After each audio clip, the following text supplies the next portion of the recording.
안녕하세요. 저널리즘 토크쇼 제이입니다. 이상우 아나운서가 건강상의 이유로 잠시 자리를 비운 동안 그 자리를 맡게 된 아나운서 이승현입니다. 자, 오늘도 함께 하실 분들 먼저 소개해드리겠습니다. 안녕하세요. 강유정입니다. 안녕하세요. 임다운입니다. 네, 잘 지내셨죠? 최욱입니다. 제2의 찐 기자죠. 이지은 기자도 함께합니다. 안녕하세요. 네, 안녕하세요. 이지은입니다. 자, 그리고 오늘 주제와 관련해서 말씀 나눠주실 유현재 서강대 신문방송학과 교수도 나오셨습니다. 네, 안녕하십니까. 또 뵙겠습니다. 네. 저희를 소개할 게 아니라 본인을 좀 소개를 해야죠. 그러니까요. 네, 네. 그동안에 우리 제이를 어떻게 보셨는지 요 텃세가 심한 곳입니다. 아니, 저는 사실은 뉴스를 진행하고 있다 보니까 제이는 뉴스 진행자에게는 홍삼 같은 방송이다, 저는 그렇게 생각을 했거든요. 좀 쓰긴 하지만 그래도 어쨌든 기초 체력을 언론인으로서 함양하는 데는 이런 방송이 정말 꼭 필요하다고 생각을 하고 있고 최선을 다해서 진행을 해보겠습니다. 이 방송은 KBS 1텔레비전, 마이케이 웨이브 유튜브 그리고 페이스북을 통해서도 함께 하실 수 있습니다.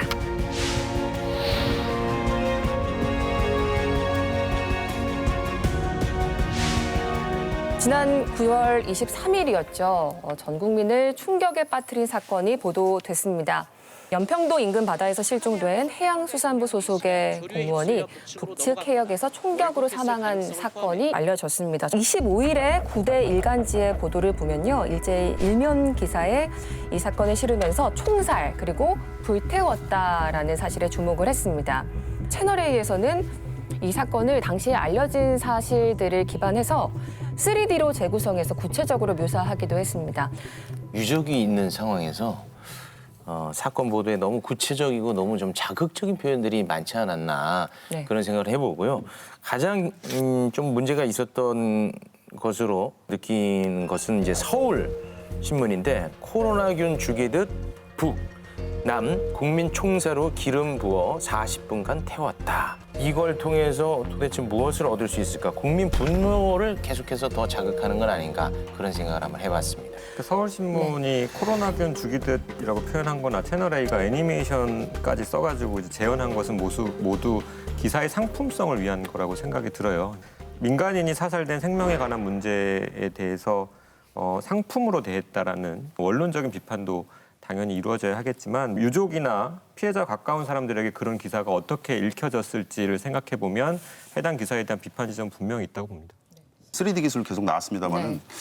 좀 그런 노력으로 정보원을 조금 더 풍부하게 찾았으면 어땠을까라는 생각이 드는데 기사들 이렇게 잘 보면 익명의 잔치예요. 네. 어떤 정보 소식통에 의하면 뭐 복수의 관계자에 의하면 막 이렇게 돼서 실제로 그런 사람들이 있었는지도 잘 모르겠고 제일 이제 떠올릴 수 있는 게 황색 저널리즘이거든요. 그러니까 그런 사례들이 몇 개 보였다라는 점이 조금 아쉽다라는 말씀을 좀 드립니다. 이게 북한 해역에서 일어난 민감한 사안이다 보니까 정보 공개 한계가 있다는 점은 분명히 모두가 알고 있는 사실인데요. 과연 그럼에도 불구하고 언론은 얼마나 실체적 진실에 접근하려고 했는지 자, 이지은 기자 관련 보도도 구체적으로 좀 살펴볼까요? 피격 사망 사실이 알려진 23일 밤부터 2주간 종합 일간지 10곳, 경제지 3곳에서만 이 언론 보도 양을 좀 분석을 해봤는데요. 모두 2,443건이 보도가 쏟아졌습니다. 네. 이 가운데 22.5% 그러니까 5건 중 1건이 정치권 반응을 따옴표 처리한 보도였어요. 그 따옴표 기사에 등장한 발화자들을 좀 살펴보니까 탈북자 출신인 태영호, 지성호 의원의 이름이 많이 등장했습니다. 예를 들어서 이제 조선일보가 쓴 기사, 헤드라인만 보면 마치 우리는 늘 인도적 송환을 해왔고 북한은 늘 그렇지 않았다는 식으로 읽히거든요. 근데 이제 그 실제 통일부 자료를 보면 북한은 2000년 이후 남북 관계가 개선되면서 월북자 대부분을 송환했고 또 2013년 10월에는 그간 월북했던 남측 주민 6명을 판문점을 통해서 공개 소환해서 상당히 주목을 끌었던 사례도 있었거든요. 민간인을 피격해서 사망에 이르게 한 경우가 물론 과거에 없었던 것은 아니지만 충분히 드문 일이라는 것을 알 수 있었음에도 불구하고 이 정치인들의 어떤 자극적인 표현, 주장들을 너무 여과 없이 그대로 받아 쓴 게 아닌가라고 볼 수 있을 것 같습니다. 보통 이제 북한 관련한 사건이 터지면은 이 탈북자 출신 의원들을 그냥 습관처럼 찾아가지 않습니까? 근데 거기에서 뭐 독점적인 정보가 나오는 걸 저는 사실 못 봤습니다. 부산에 어떤 사건이 터지면 서울에 살고 있는 부산 출신을 찾아가는 그 의미 없잖아요. 북한에 사실 근데 워낙 정보를 접할 수 있는 통로가 적다 보니까 탈북한 사람들이 찾아간다 이렇게 또 반박할 수 있을 것 아니 근데 그분들만 갖고 있을 만한 정보의 내용이 아니다. 전혀 없어요. 그냥 뭐 소름 돋는다. 소름은 저도 돋아요. 감성적인. 굳이 그분들한테 가서 소름 돋았는지 안 돋았는지 알아볼 이유는 없다는 거죠. 한편으로 좀 흥미로운 건 김정은 위원장 건강 문제 있었을 때 태영호 의원이 여러 가지 얘기를 했었습니다만 사실 다 결국 잘못된 예측과 판단으로 결판이 났는데 신뢰성에 있어서 우리가 좀 점검할 필요도 있다라는 학습 효과가 있을 만함에도 불구하고 태영호 의원의 얘기를 계속해서 인용하고 있는데 이나마도 좀 일관성이 없다라는 건 지적하고 싶습니다. 지금 10월 6일에 조성길 전 이탈리아 주재 대사 대리가 알고 봤더니 한국에 와 있더라는 이건 굉장히 좀 극비 사항이었던 거죠. 그럼에도 불구하고 언론에서 노출이 됐더니 우리 공무원 피살 사건에 대해서 정보의 어떤 귀함이라던가 첩보의 문제가 아니라 진실을 밝히는 것이 문제였다고 했던 태영 의원이 네. 지금은 말을 바꿔서 개인이 더 문제다. 사안에 따라서 의견이 달라지는 것조차 언론이 그러면은 또 다르게 실어야 되는데 네. 결국은 일관성과 신뢰성 문제에서 굉장히 큰 타격을 주는 태영호 의원의 말의 전달 방법이라고 할 수 있겠습니다. 정보원과 관련돼서 굉장히 제한됐다라는 상황을 좀 생각을 할 수밖에 없었어요. 그래서 북한 출신이니까 물어봐야 되고, 그다음에 국방위 관계자니까 물어봐야 되고, 네. 그다음에 사실 뭐 실명을 밝힐 수도 없으면서 따옴표 치고 막 이런 것들인데 네. 한국일보 9월 24일자 기사 보면 네. 여기 보면 공무원과 관련된 SNS를 정말 털어도 너무 털었던 상황이 보이거든요. 그러니까 이게 정보원을 이제 SNS로 돌린 거죠. 사망하신 그 공무원 그리고 유가족과 관련된 굉장히 개인적인 일까지 다 파악할 수 있어요. 제가 경악했던 것이 뭐냐면 딸이 처음으로 생애 두 번째로 스케이트 타는 날이라는 것이에요. 그러니까 이거는 제 생각에는 2차 가해 정도가 아니라 1차 가해인 것 같아요. 그러면 그 지역사회에서는 유가족이 전부 이미 특정이 되지 않았을까라는 생각이 좀 들어서 이 부분이 과연 일반 대중이 알아야 되며 알고 싶었을까라는 생각이 조금 듭니다. 저는 이 사건에서 보도 가치를 따지는 기준이 의외로 단순할 수 있다는 생각이 들어요. 일단 사건의 본질이 뭐냐. 비무장 상태인 한국 사람을 북한 군인이 사살한 것이다. 네. 그럼 언론이 제기해야 될 문제는 첫째, 북한은 굉장히 잘못된 행동을 했다. 두 번째, 한국 정부는 그 국민을 살리기 위해서 최선의 조치를 다했느냐. 가장 크게 본질을 흐리는 기사로 제가 꼽는 것은 첫째가 월북 문제에 집중하는 것. 월북이냐 아니냐. 두 번째가 사생활 얘기인데 연합과 한국의 기사가 거의 동시에 올라옵니다. 그러면서 급여가 가압류됐다. 평범하지 않은 사생활, 뜻밖의 폭로 터졌다. 이런 기사가 막 쏟아지거든요. 거대한 블랙 코미디를 보고 있다는 생각도 들어요. 우리가 지금 이렇게 개연성을 기반으로 해서 개연성은 사실상 사실 보도에서 중요한 문제가 아니라 소설을 쓰거나 혹은 만들어진 창작 픽션을 할 때 따지는 게 바로 개연성인데 빈 문제라던가 이 모든 것은 다 그 사람의 월북 가능성에 대한 개연성 차원의 이야기인데 이게 왜 팩트 체크가 되어야 될 언론 보도 형식으로 이런 것들이 날라야 되는가. 굉장히 이 중심에서 벗어나 있는 쇠말적인 보도가 넘쳐나고 있는 게 이번 보도의 특징이 아닌가라는 생각이 들기도 합니다. 가령 월북을 했으면 북한의 살인 행위가 정당화되는 거냐? 결코 아니잖아요. 해경이 그 사람이 왜 거기에 있었어라는 의혹을 해소하는 과정에서 중간조사 결과를 발표하면서 한 3가지의 구체적 근거를 들어서 우리는 월북이라고 판단했습니다라고 얘기를 했어요. 언론은 당연히 의문을 제기할 수 있죠. 의혹을 던질 수 있습니다. 하지만 그것이 주관적인 의문 제기 수준이 아니라 정말 사회적으로 의혹을 제기하고자 한다면 해경이 내세운 근거에 대해서 네. 반박 근거를 제시할 수 있어야 되는데 반박 근거로 제시하는 게 가령 유족의 발언 같은 거, 그다음에 정치인의 발언 이런 거예요. 그래서 저는 이 월북 쟁점이 과잉으로 지금 표출된 가장 큰 이유는 정부가 아니라 언론이다. 정부가 무언가를 숨기기 위해서 월북 쟁점을 내세우고 있다는 것 자체도 심각한 왜곡이다라는 생각이 들더라고요. 이 약간 깔때기 저널리즘 같다. 뭘 넣어도 그냥 프레이밍을 하겠다라는 거죠. 그렇다 보면 그런 저널리즘에서 가장 큰 피해는 뭐냐면 스트레이트성 기사만 쏟아질 가능성이 많이 있는 거예요. 누군가 우리를 대신해서 좀 따져줬으면 좋겠다. 그리고 해경의 발표가 아무리 해도 일반인의 시각으로도 합의가 되지 않는다라고 하면 굉장히 정말 잔인하게 따져야죠. 조목조목. 그러니까 그런 냉철함을 조금 바라야 되는 사람들이 많았을 것이다라는 생각이 조금 들어요. 제가 좀 궁금한 게 있는데 언론이 월북에 대해서 주목하는 이유가 만약에 자진 월북이라면 북한 정부의 책임이 커지고 자진 월북이 아니라면 우리 정부의 책임이 크고 더 따져 물을 수 있기 때문에 월북에 주목하는 게 맞는 건가요? 아마 그런 측면이 있겠죠. 근데 네. 그조차도 아직 베일에 감춰져 있기 때문에 어떤 노림수가 있다라고 좀 분명히 말하기는 쉽지 않을 듯합니다. 좀 더 차분하게 이 사건이 좀 더 진행된 다음에 실태를 파악한 다음에 하나둘씩 입장을 내놓아야 될 문제를 실태 파악 전에 다들 입장만 내놓다 보니까 아무도 진실을 모르고 굉장히 혼란스럽고 언론은 아무 말이든 던져진 말을 따라가는 게 아니라 객관적으로 밝혀진 상황만 건조하게 보도하고 거리를 만들고 아주 소극적인 역할만 해도 되는 상황에서 과도하게 적극적으로 나서다 보니 혼란만 더 부추기는 상황이 된 게 아닌가라는 생각이 듭니다. 다들 지금 혼란인 거죠. 혼란인데 각자의 정답은 또 가지고 있어요. 그거는 엄밀하게 따지면 이랬으면 좋겠어라고 생각하는 거예요. 그러다가 이 프레임도 던져봤다가 이 프레임도 던져봤다가 그리고 정치인들은 또 계속해서 계산이 있고 태세 전환도 굉장히 빨랐거든요. 정치인들 자체도. 네. 그러니까 언론은 얼마나 혼란하겠습니까? 그리고 결국 궁극적으로는 또 국민들이 혼란하고 저는 가장 걱정되는 것이 지금은 유가족과 관련돼서 스포트라이트도 많이 비춰지고 그럴 수도 있어요. 어떤 시점에서 정치적인 밸류가 조금 옅어지고 국민들의 관심이 좀 낮아진다면 언론이 유가족에게 건였던 뭔가 카메라 같은 게 걷어지면 그 유가족은 어떻게 될까라는 걱정이 좀 되는 거예요. 죽음을 대하는 자세가 네. 삶을 대하는 자세만큼 중요하다고 하는데 조금 아쉬움이 드는 건 사실입니다. 정치적 공방에 대해서 언론 보도가 좀 따옴표 저널리즘 이런 양상을 또 띠고 있습니다. 월북을 했다, 월북몰이를 했다 이렇게 맞서기도 하고요. 사살을 하라는 지시가 없었다, 있었다처럼 계속 중계하듯이 언론에서 쏟아져 나오고 있는데 자, 이런 과정에서 우리가 SI라고 불리는 특수 정보가 무분별하게 보도되고 있다 이런 문제점이 지적되고 있습니다. 9월 24일 사건이 있고 나서 처음 브리핑을 할 때 이 사건 경위를 설명을 할 때 여러 가지 군사 첩보들을 가지고 얘기를 했어요. 북한 측에서 들었을 때 저 정보를 알고 있다라는 거는 어디에 어떤 방식으로 우리 정보를 우리 내부 정보를 지금 들여다보고 있구나라는 걸 충분히 감지할 수 있을 만한 그런 언급들이었거든요. 그렇기 때문에 특히 이제 전문가들은 국방부가 너무 성급하게 브리핑을 했고 또 심지어는 사실로 확정되지 않은 부분들까지 기정사실화해서 발표한 것들이 상당히 문제적이었다 이렇게 지적을 하고 있고요.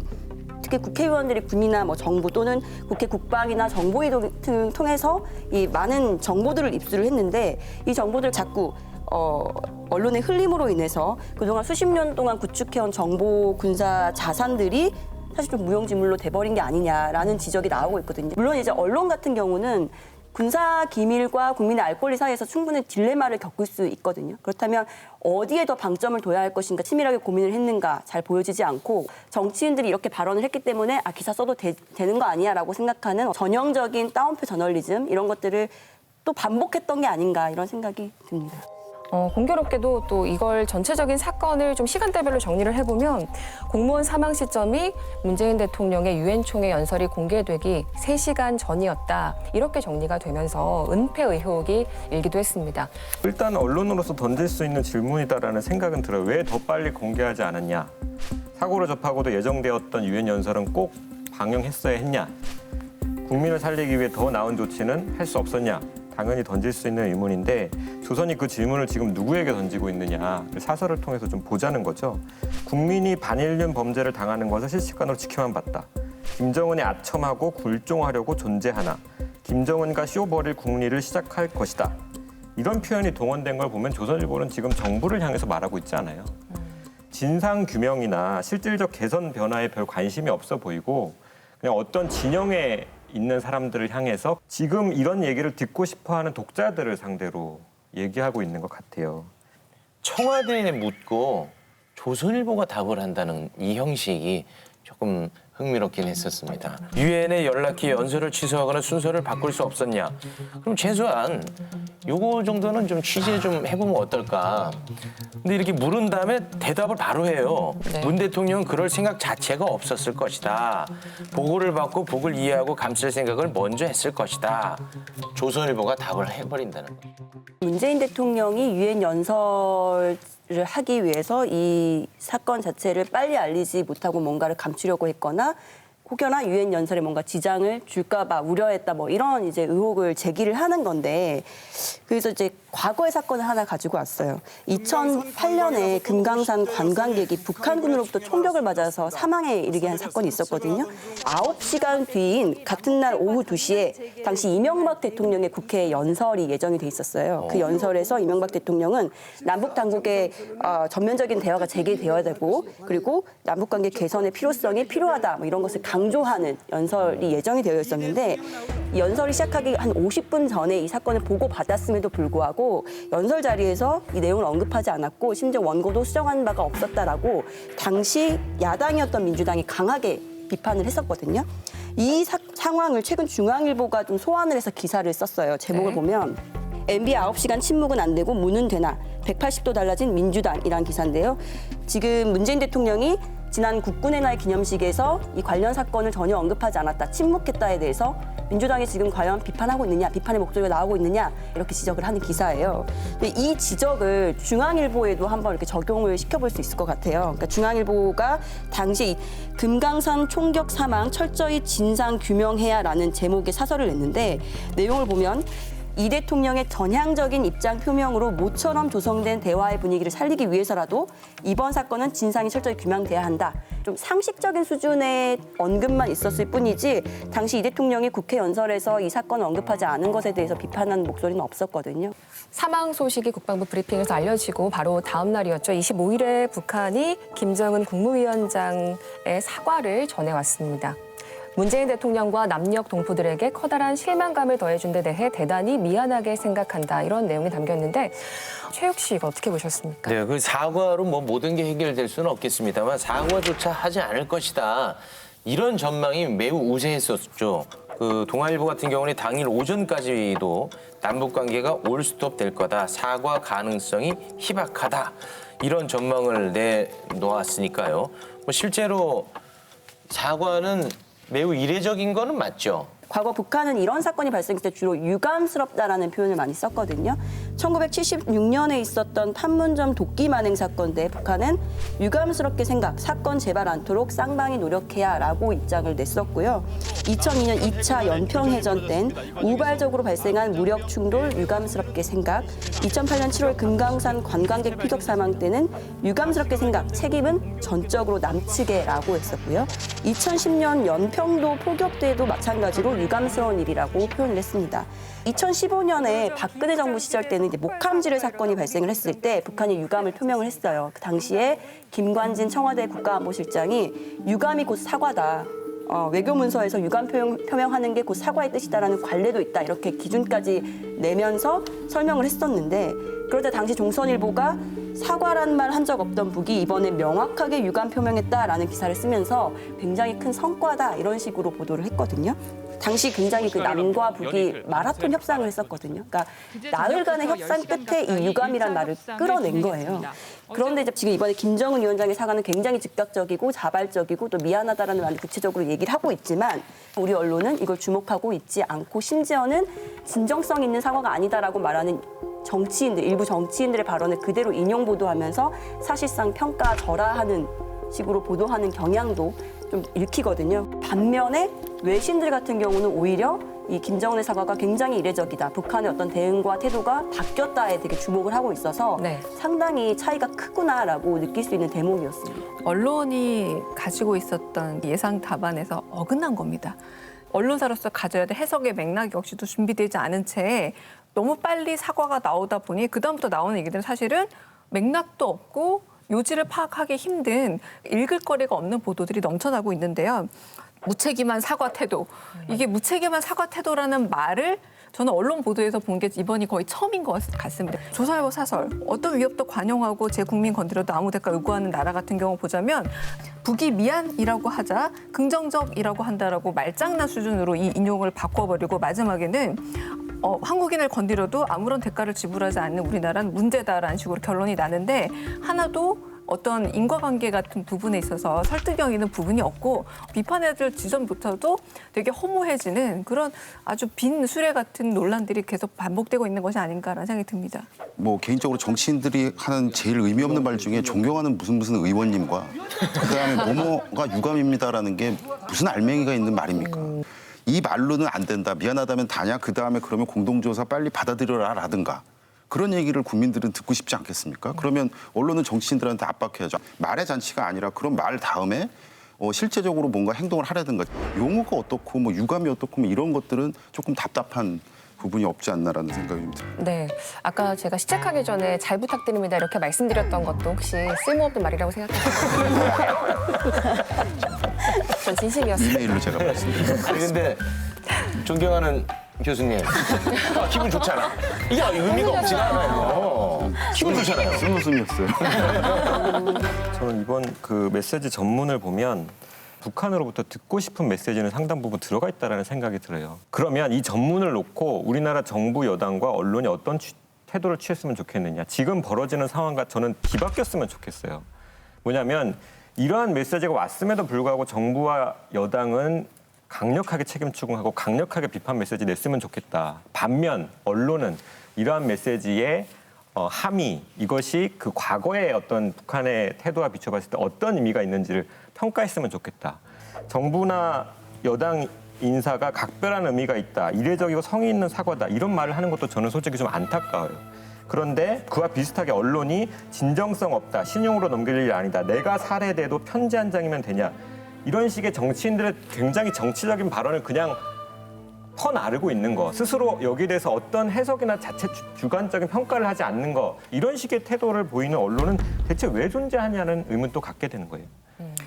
제가 이제 제1을 하면서 신문 일면의 사진 배치가 얼마나 중요한지를 또 배우지 않았습니까? 그거를 보면은 그 언론사의 속내를 또 들여다볼 수도 있다. 뭐 이런 얘기도 있었는데 제 눈에 조금 의심스러운 사진 배치가 포착이 됐습니다. 9월 26일자 일면 조선일보인데요. 김정은 미안 한마디에 문정부가 반색했다는 기사 바로 옆에 국군의 날 기념식에서 격려하는 문재인 대통령 사진을 실었는데요. 요거는 이제 그 김정은 위원장의 사과에 격려로 화답한 것처럼 보이게끔 하려는 의도가 아니었을까. 그런 추측 한번 해봅니다. 이게 제목이 너무 세가지고 정말 어떤 식의 반색을 했느냐를 살펴보면 사과는 매우 이례적이라 말했다. 김정은은 총살 지시를 한 것 같지는 않다. 발언 자체는 이게 다거든요. 대표적으로 편집과 사진으로 말하는 기사다. 결국은 조선일보가 전하고자 했던 것은 컨텐츠가 아니고 이미지였던 거죠. 네. 북한 전문가는 어떻게 해석하고 있는지도 들어봤습니다.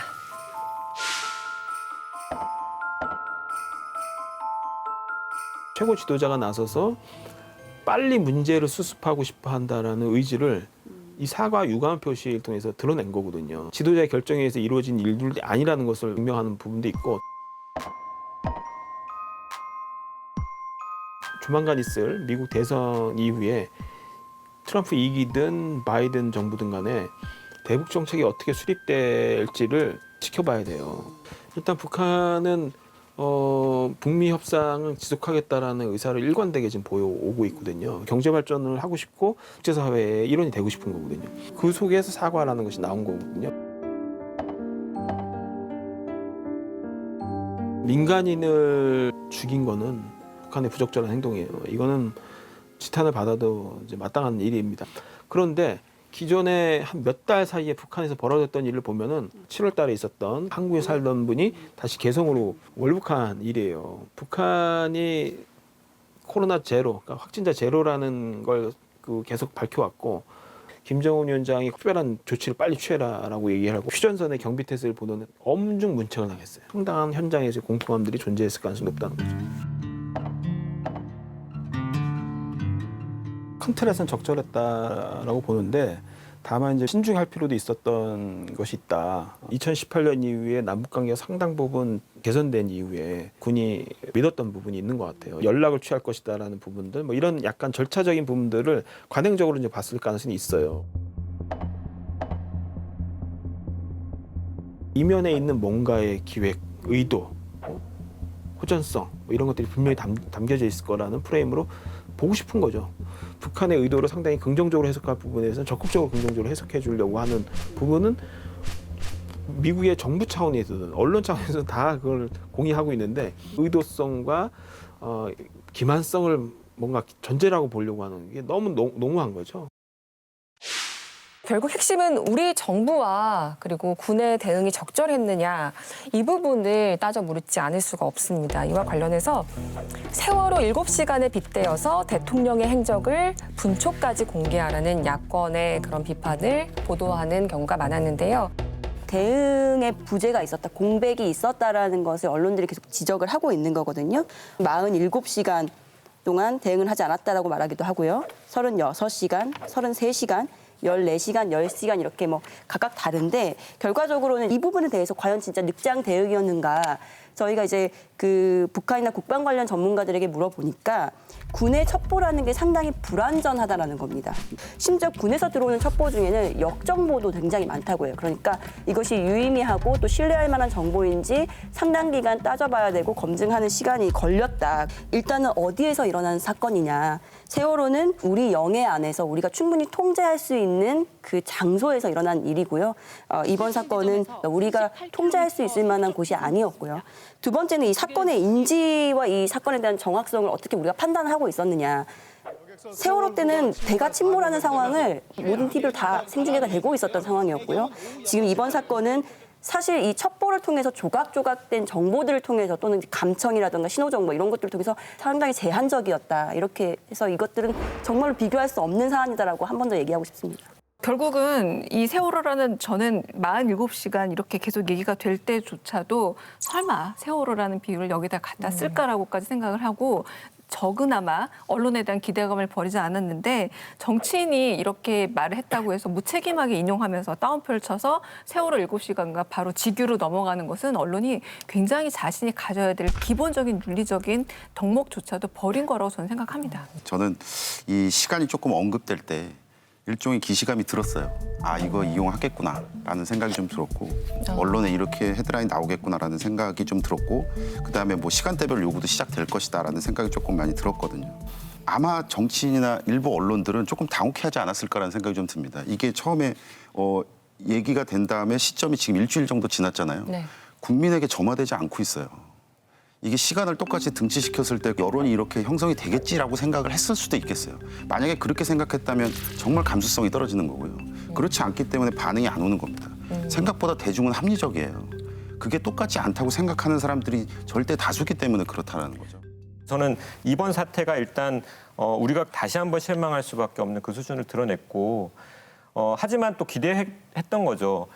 언론이 정치인의 기대와 다르게 움직이길 바라는 그러니까 그런 식의 발언에 사실 선 긋고 자체적으로 무엇이 문제인지를 따질 수 있는 거잖아요. 그 발언 퍼나르지 않고 정부가 무엇을 잘못했는지 시간별로 분석해가지고 무엇을 했어야 되는데 안 했다라고 구체적으로 지적할 수 있는 거잖아요. 그것을 하지 않았다라는 것은 결국 이번에도 선 긋기에 실패했고 그냥 따라가기 바빴다라는 생각이 들어요. 네. 사망한 공무원의 시신을 찾기 위한 수색이 계속 진행되고 있습니다. 월북 여부나 시신 훼손 여부 등 진실을 알기가 참 쉽지 않은 사안인데요. 그럼에도 불구하고 이 사안은 국감 등을 통해서 앞으로 상당 기간 우리 사회에 정치적인 쟁점이 될 것 같습니다. 지금 말씀하신 것처럼 국민들의 수준이 상당히 높습니다. 냉철한 언론의 분석을 기대하겠습니다. 자, 이지은 기자는 여기까지 듣겠습니다. 고생하셨습니다. 네, 감사합니다. 영원히 나올 순 없는지 바이러스가 실험실에서 유출된 게 아니냐 하는 얘기까지 나오고 있고 이번 사태가 국제적 기획범죄라는 음모론까지 중국 우한 바이러스 연구소에서 인위적으로 만들어졌다고 주장하는 옌리멍 홍콩대 공중보건대학 박사의 논문이 공개됐습니다.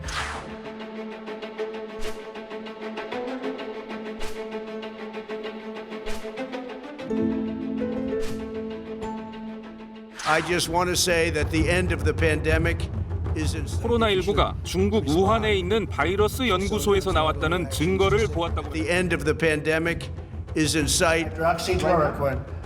Right now, yeah. A couple of weeks ago. Produce a vaccine before the end of the year, or maybe even sooner. This is voluntary. I don't think I'm going to be doing it.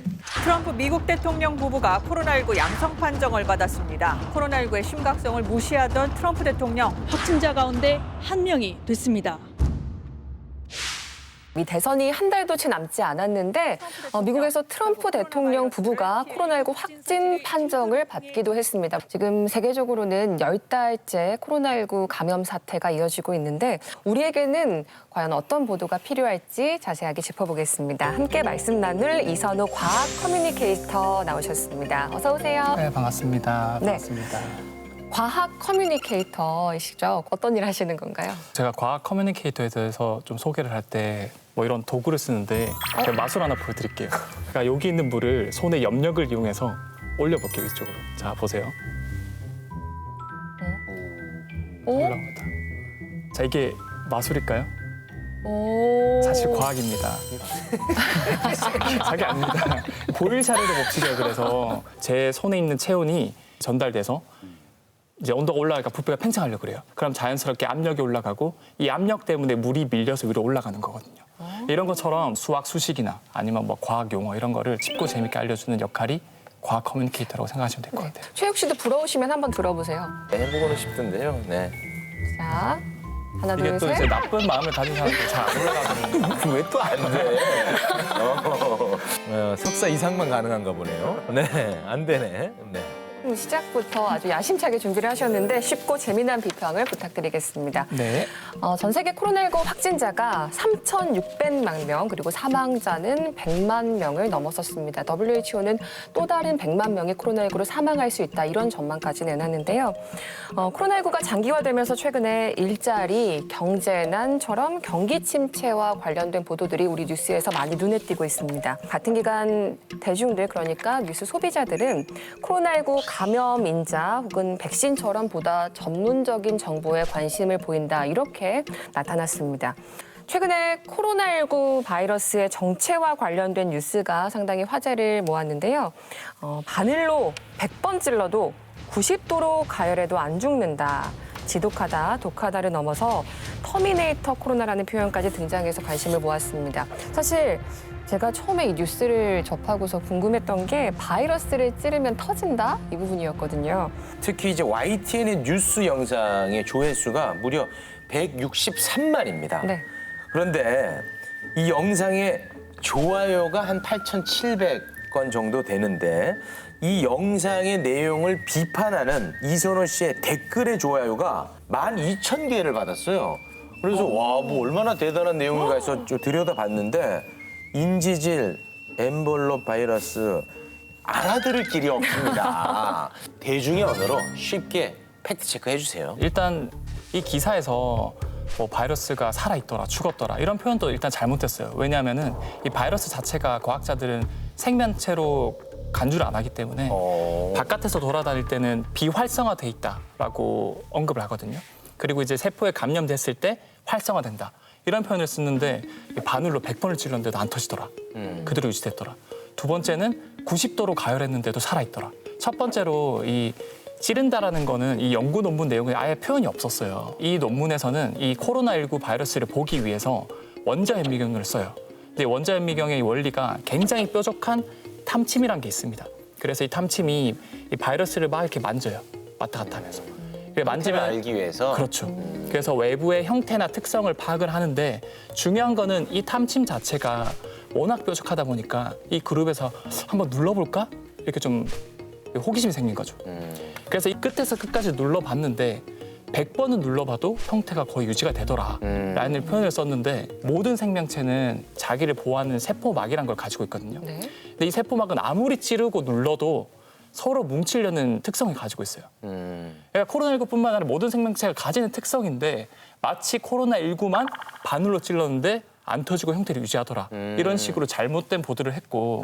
우리 이선호 씨 얘기는 생명체마저도 형태를 유지하는데 바이러스가 형태 유지하는 게 뭐 그렇게 대단한 뉴스냐 이런 차원에서 말씀하시는 네, 것 맞습니다. 같은데. 두 번째로 90도로 가열했을 때로 살아있더라. 아, 여기서 저는 아주 두 손 두 발 다 들었습니다, 코로나한테. 이 코로나19 자체가 특성을 보면 표면에 스파이크 단백질이라는 게 붙어 있습니다. 근데 이 역할이 뭐냐면 세포에 감염되기 위해서 이렇게 문을 여는 손가락 역할을 하는 거거든요. 90도로 가열을 했더니 정확하게 논문에서 이렇게 문장이 적혀 있었어요.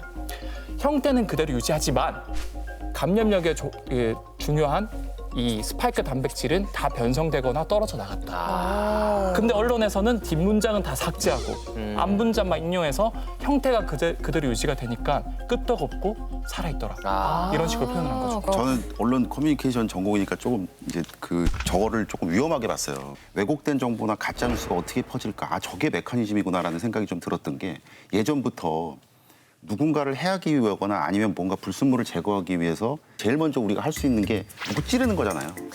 찔러. 불순물을 없애기 위해서 우리가 했던 게 끓이는 거잖아요. 근데 그 끓이는 게 조금이라도 연관성이 있으면 저렇게 써놓는 거예요. 고구마를 30분 쪘다. 근데 고구마가 그대로 있네? 그럼 고구마가 살아있나?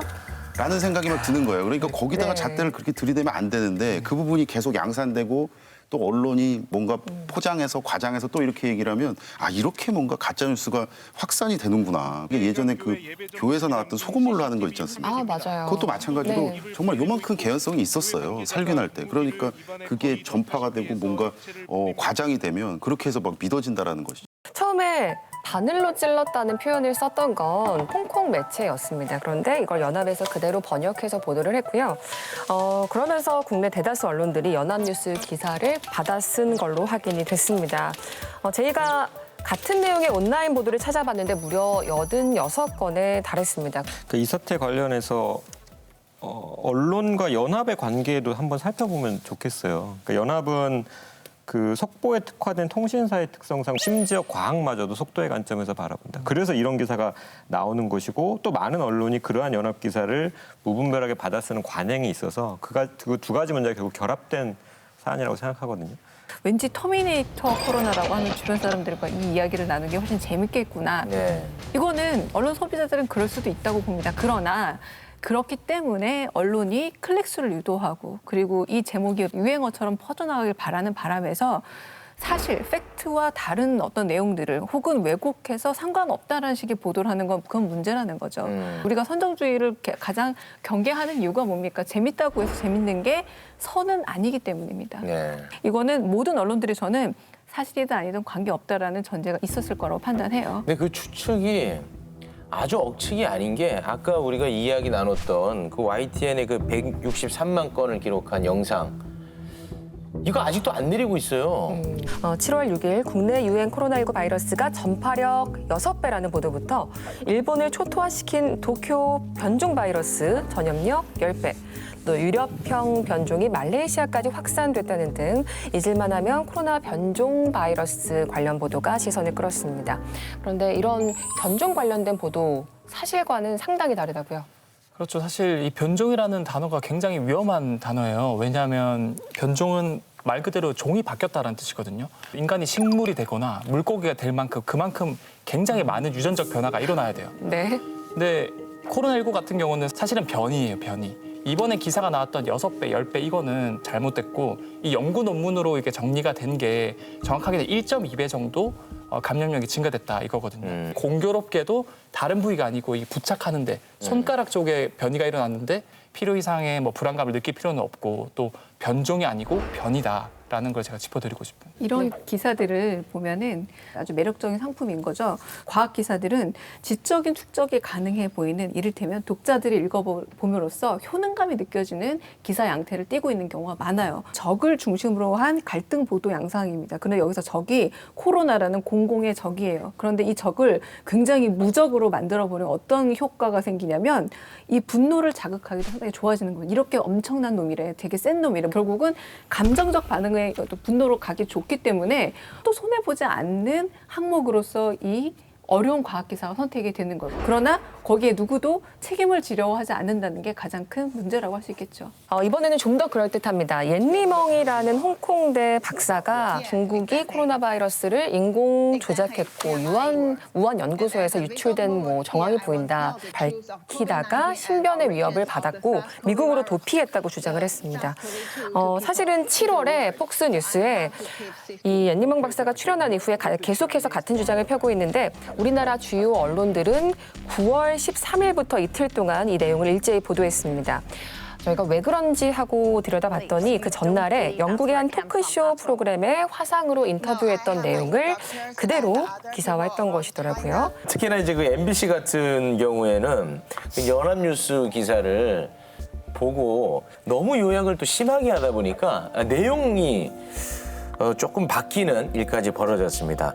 너무 좀 세세한 비판 같아가지고 조금 뭐 민망하긴 합니다만 조금 소개를 해드리자면 엔 박사는 올해 1월 중순까지 우한에서 발생한 새로운 폐렴에 관한 비밀 조사에 참여했었다라고 적혀 있었는데 MBC 같은 경우는 요거를 이제 요약하면서 올해 1월 중순까지 우한에서 비밀 조사에 참여했다.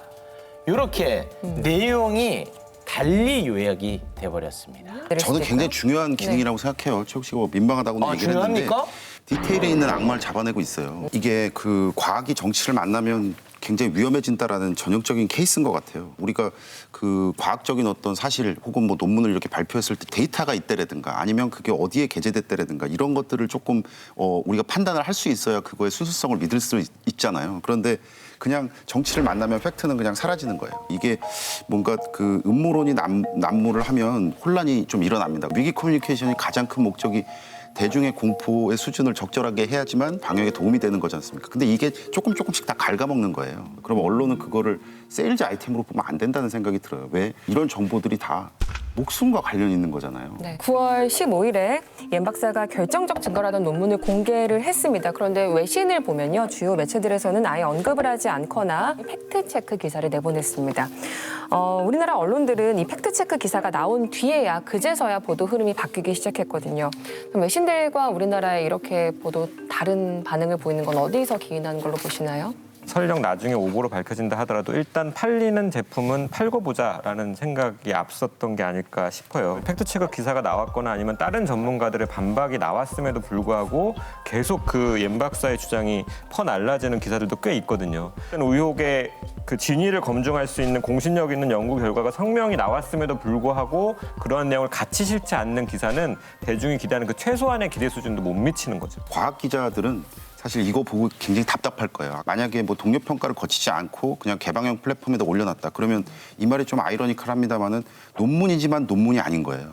아직은. 논문을 쓰는 것보다 이 검토를 받고 리뷰를 받는 그 시기가 훨씬 더 오래 걸리거든요. 그리고 어떤 학술지든지 리뷰보드라는 게 있어서 집단 책임을 갖게 돼 있어요, 동료들이. 근데 그 부분에 대해서 문제의식조차 안 가졌다라는 거죠. 이런 것들이 한두 번이면 그냥 실수라고 하는데 이게 반복되면 실수를 신념이라고 할 수 있죠. 코로나19가 어디서 시작됐나만큼 또 궁금한 부분이 바로 언제쯤 이 사태 끝나나 과연 백신과 치료제는 언제쯤 나오는 것인가 기다리고 계실 텐데요. 트럼프 대통령 부부가 확진되자마자 언론이 가장 먼저 주목한 부분이 또 이 치료제 부분이었습니다.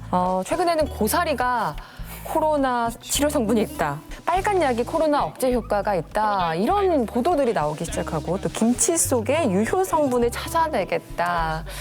네, 이런 기사도 있었습니다. 이선호 씨가 보시기에 이게 믿을 만하다고 생각하시나요? 이런 기사들에 있는 치료제나 이런 유해 물질을 보면은 세포 수준에서 간단하게 테스트만 해본 결과를 그대로 그냥 기사를 내보낸다는 거죠. 뭐 예를 들면 뭐 암세포를 배양 접시에 키웁니다. 그런 다음에 그냥 맹물을 이렇게 부어요. 그럼 암세포는 죽거든요. 뭐 증류수를 분다고 치면. 그러면 기사가 이렇게 나옵니다. 증류수, 암세포 치료 효과로 뭐 탁월해. 뭐 이런 식으로 나와요. 그러면 또 검색어로 이제 증류수 관련주 이런 거 막 떠요. 그럼 그 관련주 또 주식 막 올라가고. 이게 지금 계속 무한 반복되고 있거든요. 지금 기사로 나오는 치료 후보 물질 이런 것들은 임상 1상 이상도 안 통과된 것도 되게 많고 빨간 약 같은 경우도 사실은 이 포비돈에 있는 요오드 성분이 그런 이 바이러스뿐만 아니라 이런 세포막을 가지고 있는 세균 모두 다 죽일 수 있거든요. 왜냐하면 세포막에 있는 단백질을 파괴하기 때문에.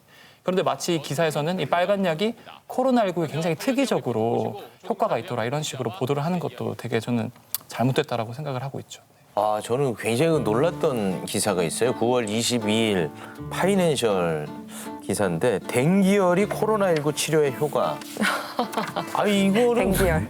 예. 아니, 뭐 댕기열에 어떻게 뭐 걸리라는 건지 뭐 어떻게 하라는 건지는 모르겠어요. 그러네요. 와, 이거는 개인적으로 가장 충격적 기사였습니다. 해외 대학이 발표한 연구 결과 기사를 굉장히 흥미 위주로 많이 내요. 키 작은 남성이 오래 산답니다. 그건 팩트 아닙니까? 정말요? 키 큰 여성은 어떻습니까? 남성에 대해서 얘기를 했는데 네, 그게 저는 장수입니다. 하와이대 의과대학 연구팀에서 나온 기사라 그러고 네. 스트레스를 많이 받으면 흰머리가 많이 나는 건 또 사실이랍니다. 뭐 스트레스 많으시잖아요. 제가 방송하면서 흰머리 많이 늘어나는 건 사실입니다. 이게 사실 다 기사화됐던 해외 연구 결과들이거든요. 근데 이런 내용들은 그냥 웃고 넘길 수 있다. 다만 이런 지금 코로나19 같은 전 세계적 위기 상황에서는 관련된 치료법, 관련된 뭐 백신에 대한 거에 대해서는 조금 더 신중했으면 좋겠다. 저 한 가지만 더 여쭤보겠습니다. A형인 분들이 더 잘 감염될 수 있다 이런 이야기도 있던데 이거는 팩트가 어떻습니까? 그 실제로 기사가 많이 됐습니다. 네. 사실은 A형 있으세요? 뭐, 네. 최욱 씨 A형이세요? 이거 사실이 아니어야 할 텐데. 네, 팩트는? 아까 제가 말씀드린 것처럼 코로나19 바이러스 자체가 이 스파이크 단백질이 붙는 세포의 단백질이 있어요. 근데 그게 만약에 그런 A형 단백질, 표면에 있는 A형 단백질과 연관돼 있으면 모르겠는데 전혀 상관이 없거든요. 2015년 메르스 때 이미 한번 겪었어요. 만만한 게 면역력이에요. 이 면역력은 어떤 질병과도 연결이 될 것 같아요. 그러면 한 2단계 건너뛰면 면역력이면 뭐가 좋아? 그럼 뭐가 좋으면 먹으면 그거는 뭔가 코로나19 예방에도 좋아. 이렇게 뭔가 논리의 왜곡이 되고 논리의 점프가 계속해서 이어진다는 거죠. 근데 그게 사실 어떻게 보면 상업적으로 굉장히 연결된다라는 것도 있는 겁니다. 왜 우리나라에는 꼭 매년 스타 건강 기능식품이 나올까? 뭔가 이것은 어떤 언론의 어떤 그런 역할도 있지 않을까라는 생각이 들고요. 거기에 또 권위도 입혀집니다.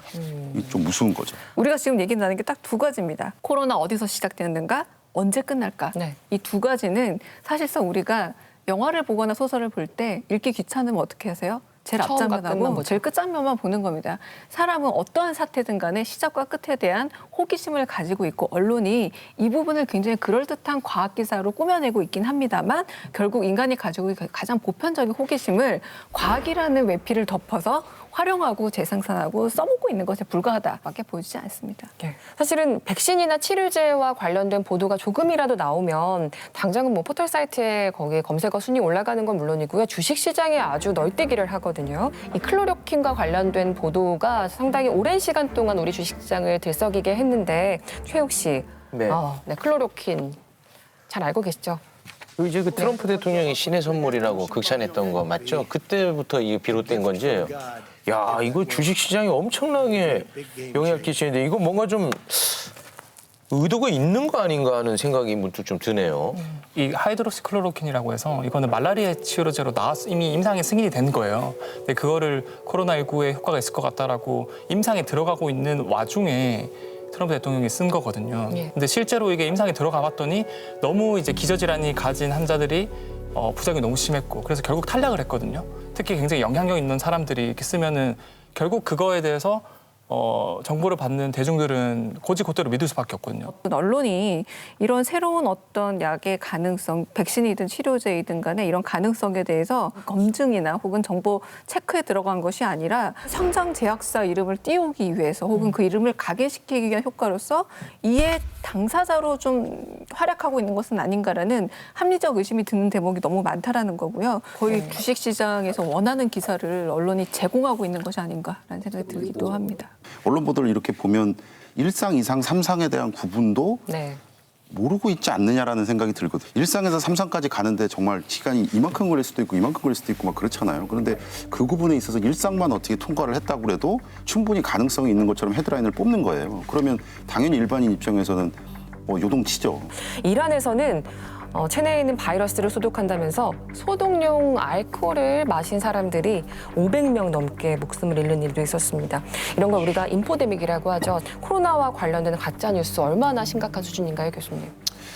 WHO에서도 그 팬데믹 선언 3월 달에 하면서 또 좀 기간이 지난 다음에 그 얘기를 했어요. 인포데믹에서 더 무서울 수도 있다. 그래서 별명이 아마 무슨 21세기의 흑사병 막 이렇게 붙여지기도 하고 막 그랬었는데 AFP 통신에 따르면 거기서 이제 계속해서 팩트 체크를 진행을 하고 있죠. 그런데 여기 이제 9월 11일 기준에 638개라고 했는데 각자 문화에 맞는 가짜 뉴스들이 계속해서 나오고 있는 것 같아요. 미국은 지금 이제 그 대선이 얼마 남지 않아서 정치 프레임화되고 있어요. 트럼프 같은 경우도 어떤 특정한 가짜 뉴스를 굉장히 많이 유포하는 집단에 있어서 애국자인 것으로 알고 있다. 막 이렇게 얘기를 하거든요. 근데 가장 심각한 것은 그게 방역에 이제 굉장히 큰 방해가 되고 있는 거죠. 인정하기 싫지만 슬픈 것은 코로나 백신이 언제 나올지 모르겠습니다만은 아마도 인포데믹스와 관련된 백신보다는 빨리 나오지 않을까. 유 교수님, 어쨌든 문제는 이런 가짜 뉴스들을 계속해서 재생산하고 퍼나르는 언론들이겠죠.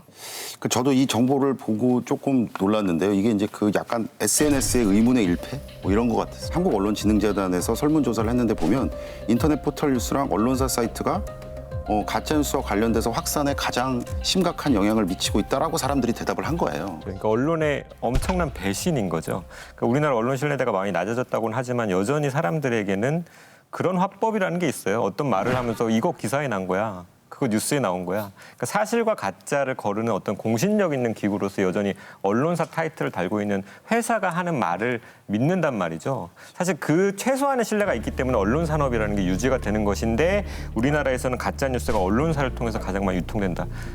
이거는 진짜 언론이 심각하게 받아들여야 할 조사 결과라고 생각합니다. 가짜 뉴스를 생산하는 언론은 사실 지금 아무 조치를 취하지 않는 실정입니다. 그런데 주요 통로인 포털에서 오보 확산을 막으려고 나서는 움직임을 보이고 있습니다. 네이버는 잘못된 보도들을 언론 소비자들이 확인할 수 있도록 따로 모아서 제공을 하고 있고요. 카카오는 다음 모바일에서 코로나와 관련된 팩트 체크 세션을 운영하고 있습니다. 아니, 과학 관련 기사를 볼 때 이걸 신뢰할 수 있는지 없는지를 분별할 능력이 안 됩니다. 저 같은 사람들은. 그렇기 때문에 그 기자가 과거에 어떤 기사를 썼는지 쫙 우리가 좀 훑어볼 수 있게끔 해놓으면 그 기사를 우리가 신뢰할지 말지를 결정 지을 수 있지 않겠습니까? 약간 감독들 보면 필모그래피가 있잖아요. 이게 보면은 그 감독이 필모그래피를 보면 이 사람이 추후에 뭘 할 건지에 대해서도 어느 정도 가늠이 되지 않습니까? 네. 그래서 기자도 그 프로필이 있고 그동안 뭐 했고 이런 것들이 나오면 그다음에 과학 기사를 어떻게 쓸 것인지에 대해서 저희들이 예단을 할 수가 있죠. 네. 현명하게. 최소한 과학 기사 관련해서는 레퍼런스가 뭐다 또는 해외 기사를 인용했으면은 해외 기사 URL은 이거다 이런 것들을 해주면은 최소한 이걸 보는 독자들이 조금 더 다양한 정보들을 접할 수 있을 것 같고 또 이제 독자분들도 한 번은 이게 좀 틀릴 수도 있겠구나라는 그런 좀 태도를 가지셨으면 좋겠어요. 네.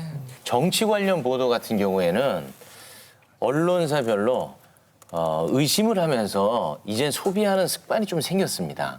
그런데 과학 관련 보도는 그런 게 전혀 없어요. 그냥 있는 그대로 받아들이게 돼 있거든요. 그러다 보니까 전파 속도도 더 빠르고 더 좀 위험한 건 아닌가 그런 생각을 해봅니다.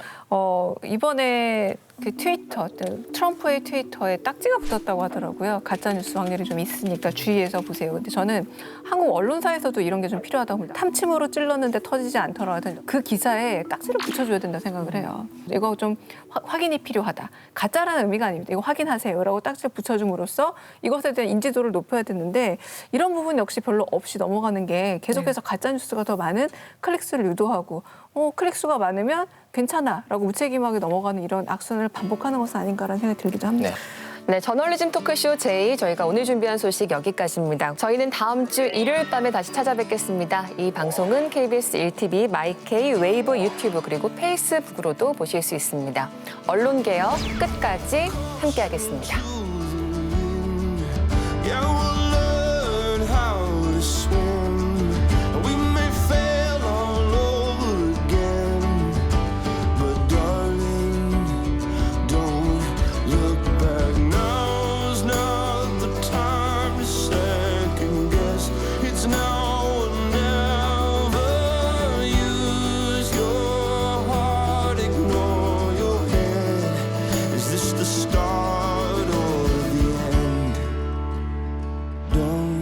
Look back. 3, 2,